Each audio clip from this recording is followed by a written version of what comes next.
Nasa lesson 3 pa rin tayo ng ating pag-aaral at nasa part 4 na tayo sa series nating Prayer for Spiritual Growth. Na ang focus mismo ng series na ito ng ating lesson 3 kung saan nakafocus si Apostle Paul sa panalangin sa mga mananampalataya. At kaniyang binanggit kung ano ang 5 panalangin niya sa mga mananampalataya na dapat ganun din ang laman ng ating pananalangin. Ito dapat, pag pinagpe-pray natin ang ating kapwa, pinagpe-pray natin ang church, ang ating mga ka-life groups, ang mga leaders, ito dapat yung laman ng ating panalangin. Ito yung hindi pwedeng mawala. Yung ating part 1 na dapat ipanalangin natin sa ating kapwa is knowing God's will. Kasi nga, mayroong iba't ibang uri ng will na nahahati sa dalawa, permissive will and perfect will. At ang dinidesire natin ay ang perfect will ng Diyos ang siyang mangyari sa atin at hindi ang permissive will. Then sa part 2 na pinag-aralan natin is living a life worthy of Christ, na bilang mga Kristiyano, lumakad tayo ng kalugod-lugod at karapat-dapat sa harapan mismo ng ating Panginoon upang sa ganun marami mga taong manampalataya sa ating Panginoong Hesus. Kaya nga napakahalaga sa atin na laging pag-pray natin ang mga kapatid na ma-overcome nila ang mga temptations upang sa ganun hindi masira yung ating testimony. Then last week, ang ating pinag-aralan is empowered to endure with joy. Meron tayong mga struggles, mayroong mga pagsubok ang lahat ng mga mananampalataya dahil ipinagpauna na ng ating Panginoong Hesus na sa mundong ito ay mayroong mga troubles, mayroong mga persecutions. Bilang mga mananampalataya, paano tayo tumugon sa mga pagsubok? Paano din tayo tumugon sa mga taong nananakit sa atin, sa mga taong naninira sa atin, sa mga taong gumagawa ng hindi maganda sa atin? Paano tayo tumugon? So sa ating pagtugon, dapat na-honor ang pangalan ng Diyos. So ibig sabihin na itong mga struggles na ito, sa mga circumstances, sa mga ginagawa ng kapwa sa atin, ng ating kapwa sa atin, kakusana, maayos pa rin yung ating heart. Amen? Yun yung ating pinag-usapan last week. Ngayon naman, sa series natin on Prayer for Spiritual Growth, Part 4, Thank God for Salvation. Nung tayo ay nanampalataya kay Jesu Cristo, that moment, tayo ay naligtas. Yun ang sinabi mismo sa John 3:16, na nung tayo nanampalataya kay Jesu Cristo, natanggap na mismo natin ang eternal life, ang kaligtasang ito. Isipin ninyo, ang salvation hindi natin kayang bayaran. Hindi rin natin ito nakukuha sa good works. Pero nung tayo'y nanampalataya kay Jesu Cristo, natanggap natin ang regalo ng kaligtasan na ito. Meron na tayong eternal life. So ibig sabihin, dahil tayo ngayon ay ligtas, huwag dapat natin i-take for granted ang kaligtasang ito. Dahil ito isang napakalaking blessing. At dahil natanggap natin ito mula sa Diyos, dapat napupuno tayo ng pasasalamat. Halimbawa, kayo baon sa utang, as in hindi nyo kayang bayaran ang utang ninyo, at mayroong isang taong nagbayad nun. Ano ang magiging tugon ninyo? Actually, unang tugon natin ay sobrang pasasalamat natin. Hindi maubos-ubos ang pasasalamat natin. Tama ba ako? At every time na nakikita natin yung tao na yun, nagpapasalamat tayo sa taong iyon. How much more sa Diyos na nagligtas sa atin? Sa ating Panginoong Hesus na siyang tumubos sa atin. At dahil sa Kanya, nagkaroon tayo ng access sa God the Father. Tingnan natin ngayon ang Colossians chapter 1, verse 12. And giving joyful thanks to the Father, who has qualified you to share in the inheritance of His holy people in the kingdom of light. Sa Tagalog, at makapagpapasalamat din kayo sa Ama, ginawa niya kayong karapat-dapat na makabahagi sa mamanahin ng mga pinabanal niya, ang manang nasa kinaroroonan ng kaliwanagan. So ang tanong natin ay ganito, why should we continually give thanks to the Father for our salvation? Bakit nga ba tuloy-tuloy na nagpapasalamat tayo? Hindi lang dapat tayo nagpasalamat, kundi tuloy-tuloy na pagpapasalamat.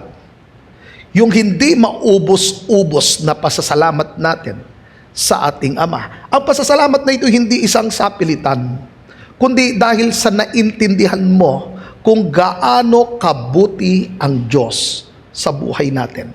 Ito yung dahilan kung bakit pinaalalahanan ni Apostle Paul ang mga mananampalataya at tinuruan niya sila, in-urge niya ang mga mananampalatayang ito na dapat lagi nilang ipagpasalamat sa Diyos ang kaligtasan na natanggap nila mula sa Ama sa pamagitan ni Jesucristo. So balik tayo sa tanong nating, why should we continually give thanks to the Father for our salvation? Number 1, because grace made us worthy. Hindi ito sa pamagitan ng good works natin, hindi ito sa pamagitan ng religion, hindi dahil sa mayroong nakita ang Diyos sa atin, hindi dahil sa ating kabutihan, kundi dahil sa mabuti ang Diyos. Ang grasya ay nagsasabing hindi mo deserve ang salvation, pero iniregalo ng Diyos ang salvation. Kaya ko sinabing because grace made us worthy. Tandaan ninyo, kung hindi binayaran ni Kristo at hindi niya tayo tinubos, then sino ang makakatayo sa harapan ng ating Panginoon? Holy ang ating Father, at tayo ay makasalanan. Hindi makakatayo ang isang makasalanan sa harapan ng banal na Diyos. Naroon ang wrath ng Diyos sa atin. So wala tayong deserve na magagandang bagay at mabubuting bagay na mula sa Diyos. Pero tingnan ninyo ang sinabi ng kanyang salita sa verse 12. Who has qualified you? Sino nag-qualify sa atin? Hindi ang sarili natin, hindi ang religion natin, hindi ang good works natin, hindi dahil sa mayroong nakita ang Diyos sa atin kaya tayo na-qualify. Ang sabi ng Bible, who has qualified you? Ang God the Father ang gumawa sa atin para tayo maging karapat-dapat sa kanyang harapan sa pamamagitan ni Jesucristo. It's all about grace. Ito'y grasya ng Panginoon. Ito'y regalo ng Panginoon na sinasabi ng Diyos na pinapaalalahanan tayo sa chapter 1 verse 12, hindi dahil sa ikaw ay reliyoso kaya kakarapat-dapat sa harapan ng Panginoon. Hindi yun ang pino-point out niya ron. Na sinasabi mismo ng Panginoon, kaya ka nakakaharap sa Diyos dahil kay Kristo, at ito ay grasya. So dito ipinapakita na ang ating pagharap sa Diyos, isang puno ng pasasalamat dahil mayroong nahabag sa akin, dahil mayroong naawa sa akin, dahil mayroong nag-abot sa akin. Kaya ito'y paalala sa atin. At sinabi mismo ni Apostle Paul, who has qualified you. Ginawa niya kayong karapat-dapat. So hindi tayo ang gumawa nito sa ating sarili. Ang nag-qualify sa atin ay walang iba kundi ang ating God the Father. So ano dapat natin gawin? Rest in God's grace. Ano nga bang ibig sabihin kapag sinabi nating rest in God's grace? Kasi madalas ganito, nauulog tayo sa performance base. Tandaan ninyo, naligtas tayo dahil sa grasya. Ngayon naglilingkod rin tayo dahil sa grasya ng Panginoon. Pero madalas ganito, nagseserve tayo para mag-perform na lang sa harapan ng Diyos. Hindi na dahil sa grasya, hindi na siya out of love, hindi na siya out of gratitude, kundi dahil sa gusto natin mag-perform sa Diyos, gusto natin na meron tayong patunayan sa harapan ng Diyos. Hindi. Kapag sinabi nating rest in God's grace, ating sinasabi mismo, kaya ako ginagawa ito dahil sa grasya ng Panginoon. Kaya ako naglilingkod dahil sa grasya ng Panginoon. Kaya nga hindi mo kailangan patunayan ang sarili mo kay Lord para tanggapin ka ng Panginoon. Because in Christ, ikaw ay minahal na ng Diyos. Ikaw ay tinanggap na ng Diyos. Ikaw ay pinatawad na ng Diyos. It's all about grace. Babalik ulit tayo sa statement ni Apostle Paul, who has qualified you. Ang God the Father ang siyang gumawa para tayo maging karapat-dapat. Ito sa pamagitan mismo ni Jesucristo. Dito itinuturo ng salita ng Diyos na makakasumpong tayo ng kapayapaan mismo sa Kanya. So hindi na tayo namumuhay sa condemnation. Dahil ang sabi ng Bible, there is therefore now no condemnation for those who are in Christ Jesus. Kapag ikaw ay na kay Kristo na, then wala nang condemnation, wala nang guilt, wala na rin ang shame. Hindi na tayo kaaway ng Diyos. Naroon na mismo ang kapayapaan. Kaya nga sinabi mismo ng ating Panginoong Jesus, it is finished. Nung sinabi ng Panginoong Jesus, it is finished, dito, tinuturuan niya tayo mag-rest na mismo sa kanyang grasya. Na sinasabi nating, binayaran na ni Jesus ang lahat. Tapos na ang hirap ni Jesus para sa atin. Kaya mag-rest tayo sa grasya ng Panginoon. Ngayon, bilang mga Kristiyano at natanggap natin ang regalo na ito at ligtas tayo dahil tayo nanampalataya kay Jesucristo, sa ating spiritual journey, mayroon tayong mga struggle. Mayroong mga bagay talaga na hindi natin kontrolado. Kapag sinabi na nating rest in God's grace means entrust everything to God, especially the things beyond your control. Kung nagtitiwala ka sa Panginoon, kahit sobrang bigat ng mga nangyayari at mga pangyayari, tandaan natin, hindi lang tayo naligtas, hindi lang hanggang ang grasya ay hindi lamang sa kaligtasan natin, kundi maging sa ating paglakad sa Kanya. Nandun mismo ang sustaining grace ng Panginoon.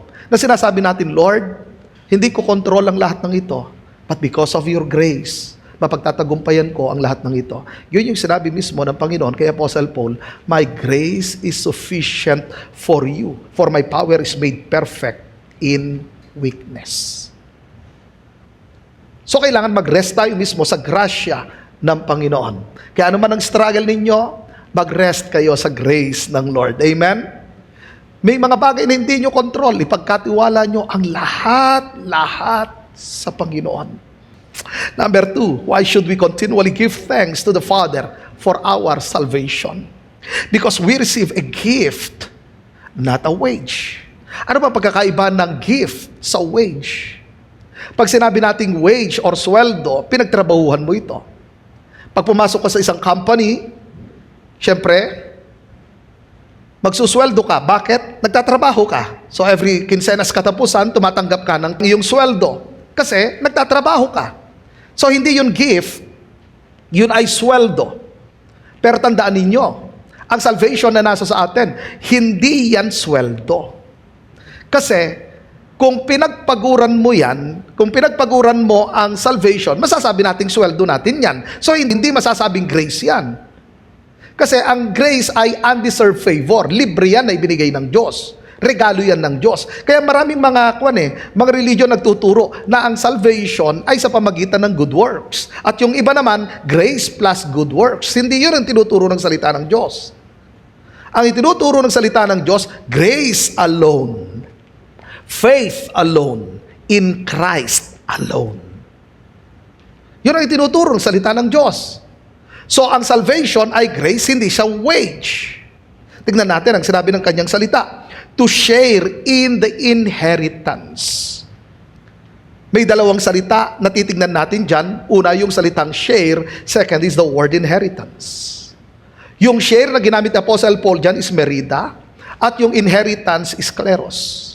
Anong ibig sabihin niyan ng merida or share? It means ito yung personal portion mo. Katulad ng ginawa niya mismo sa mga Israelita in the book of Joshua. Bawat tribe or as a whole ay meron silang mana. Then yung salitang merida or share, bawat family ay mayroong specific portion. Mayroong lupa na nakatalaga para sa kanila. Kaya yung 12 tribes meron ng hati-hati. Ang tawag doon merida. Ngayon, kapag sinabi namang kleros or inheritance, ito naman ay hindi dahil sa nagtrabaho ka, kundi dahil sa ikaw ay anak. Katulad noon, ang mga magulang, di ba mostly bago mamatay ang mga magulang, tatawagin ng kanilang mga anak at maghahati-hati na sila sa mana. O anak, ito yung 5 hektarya sa iyo, ito 5 hektarya sa isa, 5 hektarya sa ganito. Merong iniiwan na mana ang mga magulang. Bakit? Kasi anak nila, merong relationship. Hindi nila binibigay sa kapitbahay nila. Binibigay nila sa kanilang anak. Ganon din, nung sinabi ng salita ng Diyos, to share in the inheritance, it means lahat ng mga mananampalataya, mayroong mana na mula sa Diyos. Bakit? Dahil ikaw ay anak ng Diyos. Hindi mo ito sweldo. Hindi mo ito pinagtrabahuhan. The moment na ikaw nanampalataya kay Hesus Kristo, mayroon ka ng mana na mula sa Diyos.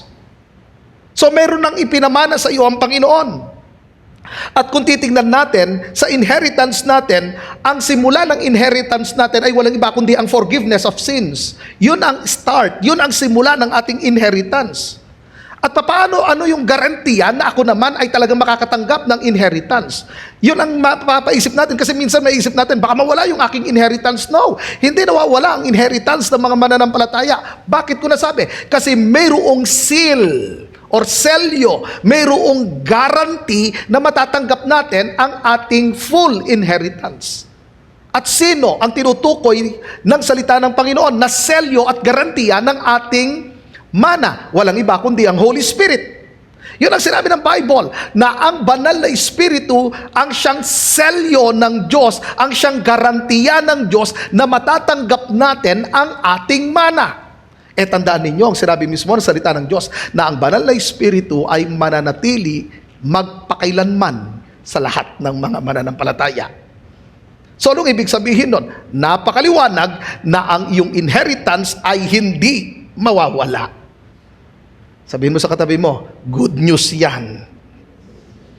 So ano ba ang mga inheritance natin? Ano ba ang kabilang sa inheritance na ito? Ang kapayapaang mula sa Diyos. Ibig sabihin, wala na sa iyo ang wrath ng Diyos. Hindi ka na i-condemn. Bakit?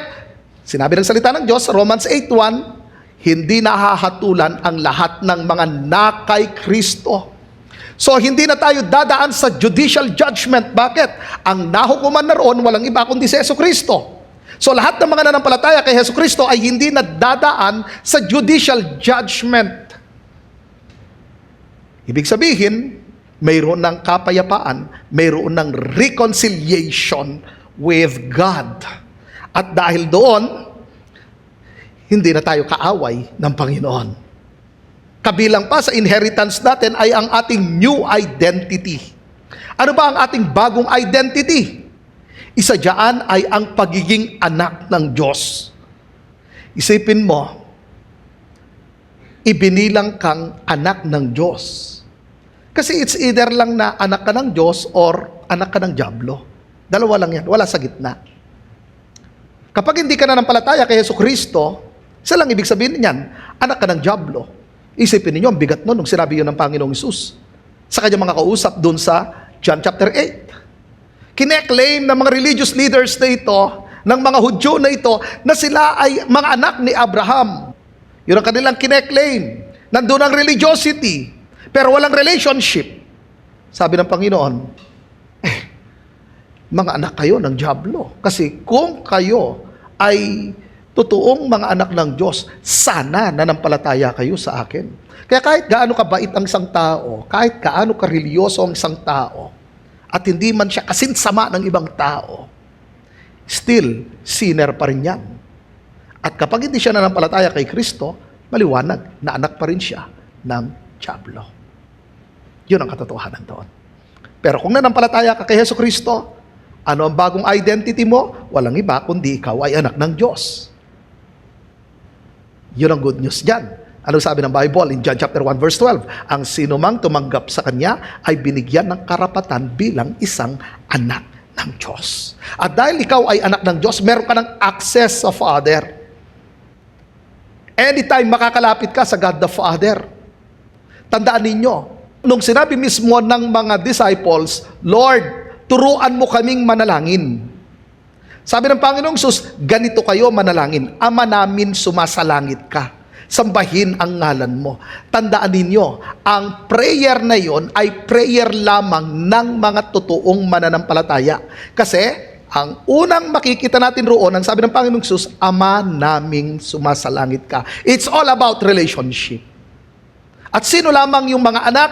Pabalik tayo sa sinabi ng John 1:12, ang sino mang tumanggap sa Kanya ay binigyan ng karapatan bilang isang anak ng Diyos. At tinuro rin ng salita ng Diyos dahil sa meron na tayong relationship sa God the Father, dahil tayo nanampalataya kay Hesus Kristo, ang sabi mismo ni Apostle Paul in Romans chapter 8, sa gayon, makakatawag na kayo sa Kanya ng Abba, Father.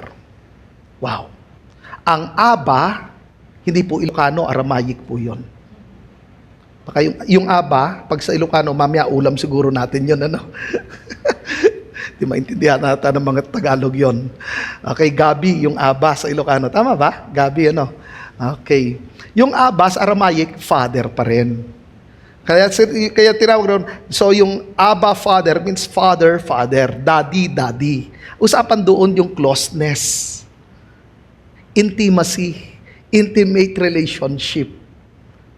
So dahil sa ating Panginoong Hesus, tayo ngayon ay makakatawag sa Kanya ng Daddy, Daddy. Ang tawag ko nga, Daddy God. Dahil tayo'y mga anak na ng Diyos. So, ang Holy Spirit, nung tayo nananampalataya, hindi lang siya ang witness, ang sabi ng Bible, siya ang Espiritu ng pag-aampon. So, isa kasi sa mga title ng Holy Spirit is the Spirit of Adoption or Espiritu ng pag-aampon. So, tayo'y inampon nung tayo nananampalataya kay Jesucristo. O, sabihin mo sa katabi mo, ampon ka pala. Pero tandaan ninyo, sa Bible, that time, sa mga Romano, kapag ampon ka, inampon ka kung ano yung mana ng isang tunay na anak, ay yun din yung mana na matatanggap mo. Nakukuha ninyo? Kaya nga sinabi ng salita ng Diyos, tayo'y tagapagmanang kasama ni Jesucristo. Yun ang good news doon. Kaya tayo, mayroon tayong mana.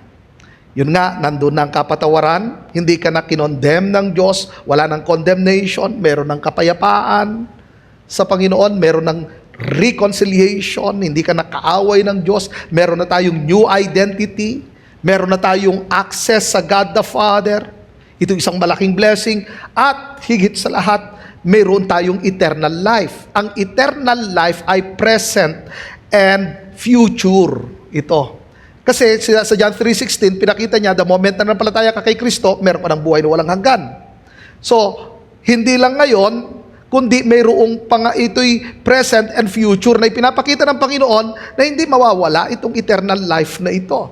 At ang kabuuan talaga ng ating inheritance ay walang iba kundi ang glorification, ang resurrection, at ang eternal reign with Christ. Ito yung ating hinihintay, ito yung ating full inheritance. Kaya nga sinabi ng Bible, at matatanggap ninyo sa muling pagparito ni Kristo, matatanggap ninyo ang kabuuan ng inyong kaligtasan. Ano yon? Kasama roon ang ating glorified body. Ang katawang nabubulok ay mapapalitan ng katawang hindi nabubulok. Lahat ng mga namatay na nananampalataya kay Jesucristo na nasa langit, ang hinihintay nila ay ang kanilang full inheritance. At yan yung pinag-aralan natin doon sa Book of Thessalonians, especially in chapter 4. Na sa huling tunog ng trumpeta, sinabi roon, babaguhin tayong lahat. Una, bubuhayin muna yung mga nauna na ibig sabihin yung mga nasa langit na, yung mga naunang namatay, bibigyan ng katawang hindi nabubulok. Pagkatapos, yung mga buhay pa sa pagparito ni Kristo, bibigyan ng katawang hindi nabubulok. Yung mga mananampalataya. So, yun yung kabuuan ng ating kaligtasan. Yun yung ating full inheritance.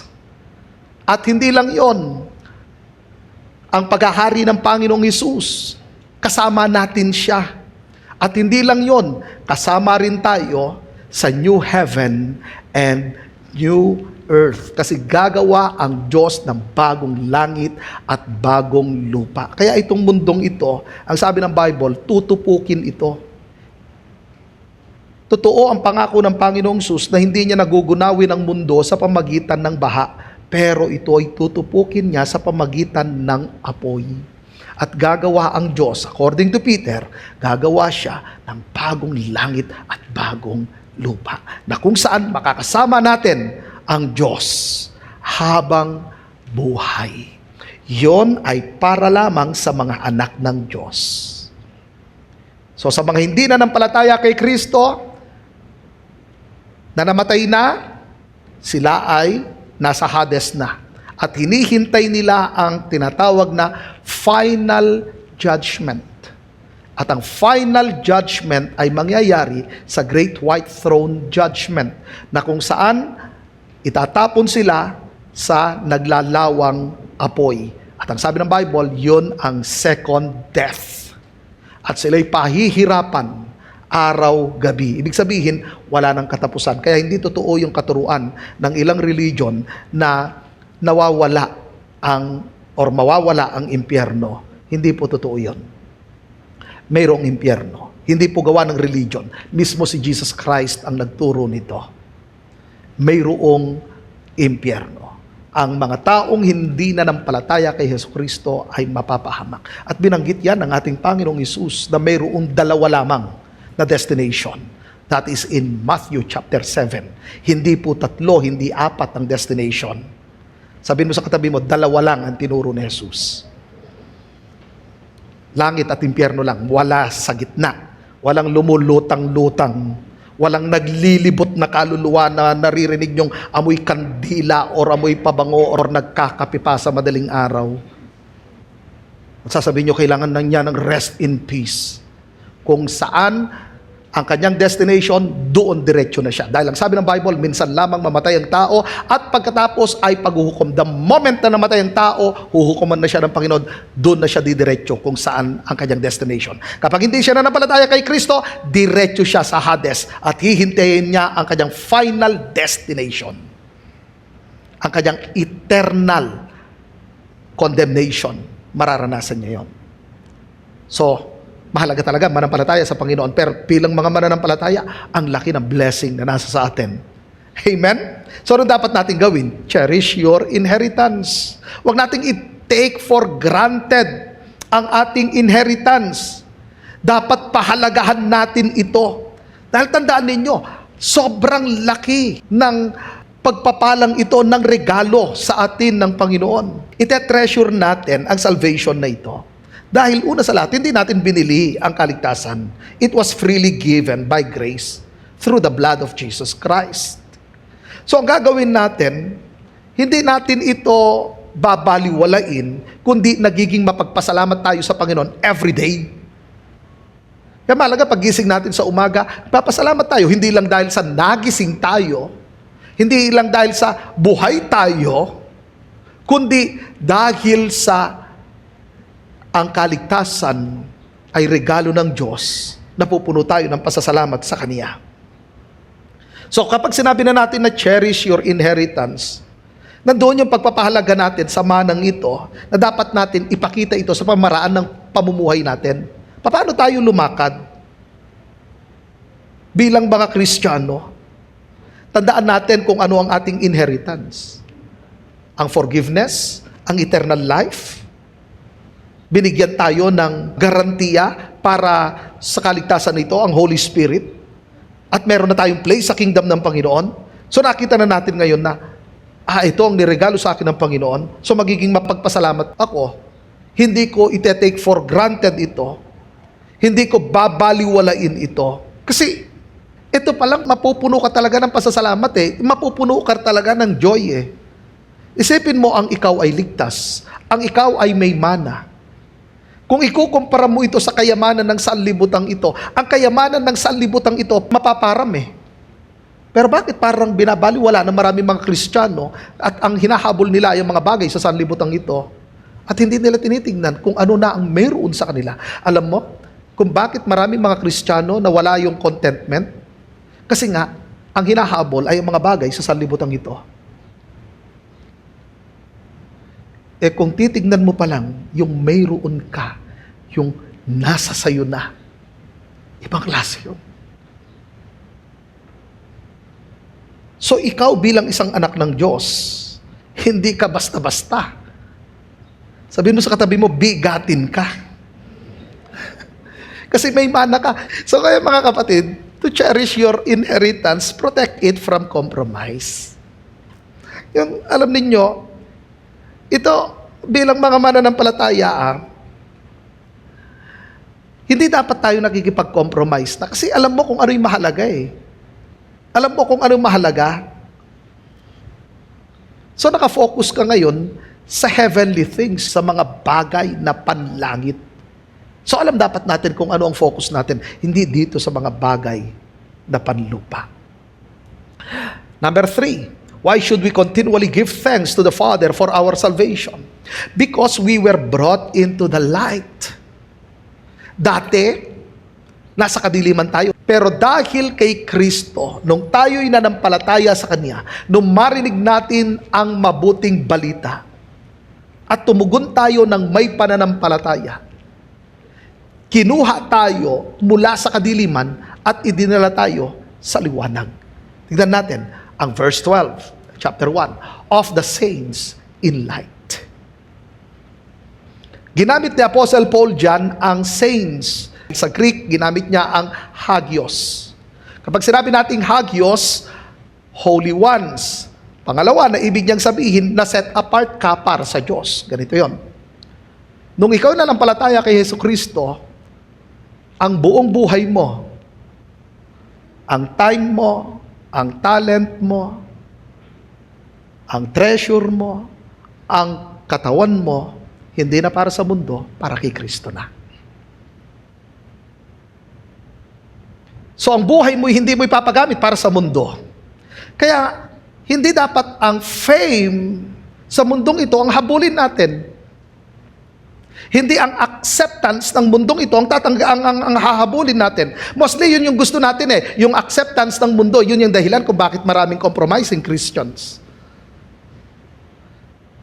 Kasi gusto natin tangkapin tayo ng mundong ito, pero tandaan ninyo, nung nagkatawang tao ang ating Panginoong Hesus, hindi siya tinanggap ng sanlibutan ito. Hindi siya tinanggap ng mundong ito. Nireject siya ng mundong ito. Kaya sinabi ng Panginoong Hesus, kung nireject nila ako, ire-reject rin nila kayo. Pero bakit marami mga Christians gusto nila ng acceptance ng mundong ito? Hindi mo mapagsasama ang dilim at ang liwanag. So kung ikaw ay nanampalataya kay Kristo, then ikaw ay saint. Na ginamit dyan is hagios. Ikaw ay pinabanal at itinalaga para sa Diyos.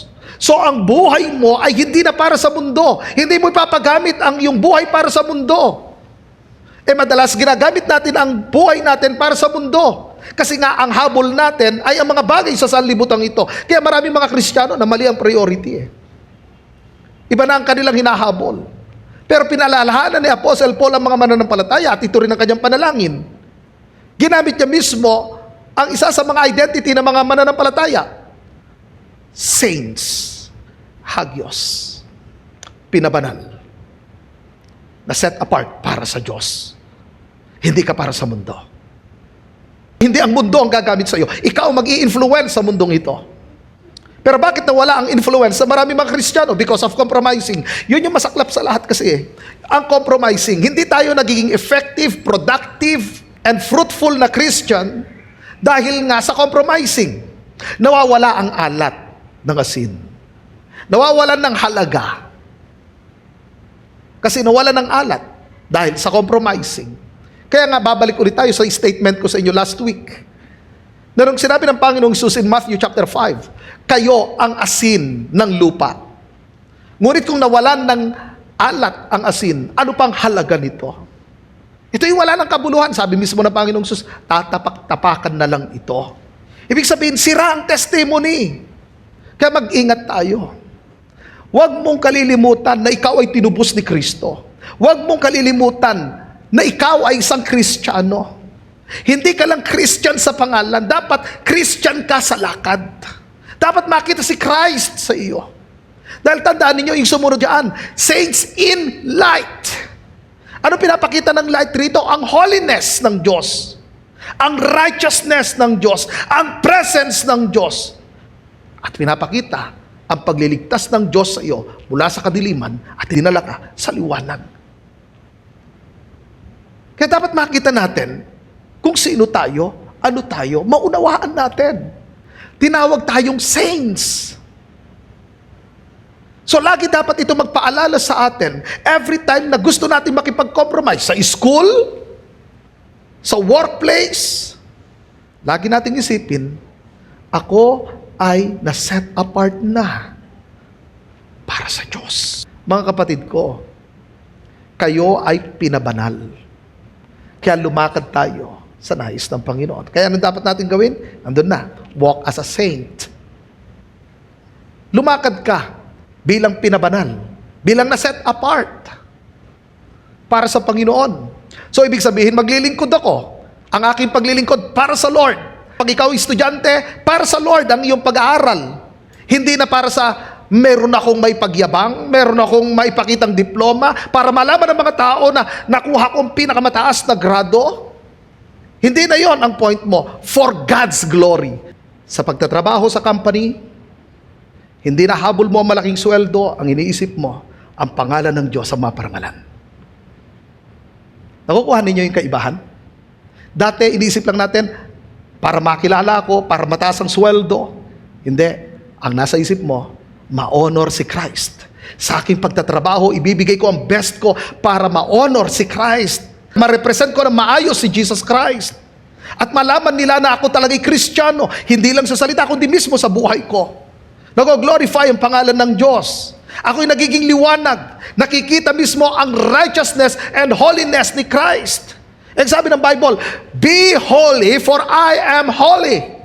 Anong ibig sabihin doon? Makita sa atin ang holiness ng Diyos. Lakaran natin ngayon yung hagios. Dahil ikaw ay pinabanal ng Diyos, then lumakad ka na may kabanalan. Ibig sabihin, kung anong ugali ni Jesus Christ, yun ang ugali mo. Kung anong karakter ni Jesus Christ, yun ang nakikita sa iyo. Kung anong lakad ni Jesus Christ, yun ang lakad mo. Paano magsalita si Jesus Christ? Ganun din ang pagsasalita mo. Anong point doon? Nakikita sa iyo mismo ang bunga ng banal na Espiritu. Bakit? Dahil tayo mga saints. Tayo mga hagios. Dahil may nakitang mabuti ang Diyos sa atin, babalik ulit tayo. Dahil sa grasya ng Diyos, natanggap natin ito nung tayo nanampalataya kay Jesucristo at tayo'y ibinilang na saints. At bilang mga pinabanal ng Diyos, mga kapatid ko, makita si Christ sa atin. Ang love ni Christ, makita sa atin. Paano natin mahalin ang ating kapwa?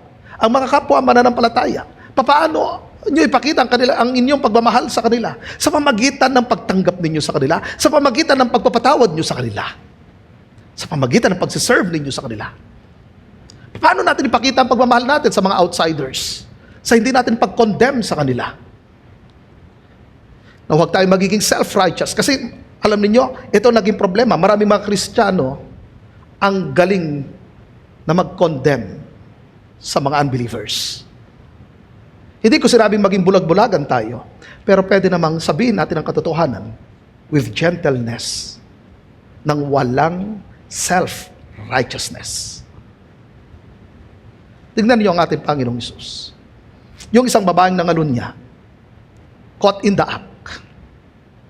At sinabi ng Mosaic Law, dapat lang siyang patayin, batuhin siya hanggang mamatay. Anong ginawa ng Panginoon? Binigyan niya ng chance yung babaeng yun. At sinabi niya, go and sin no more. So, ganun din dapat ang mga mananampalataya.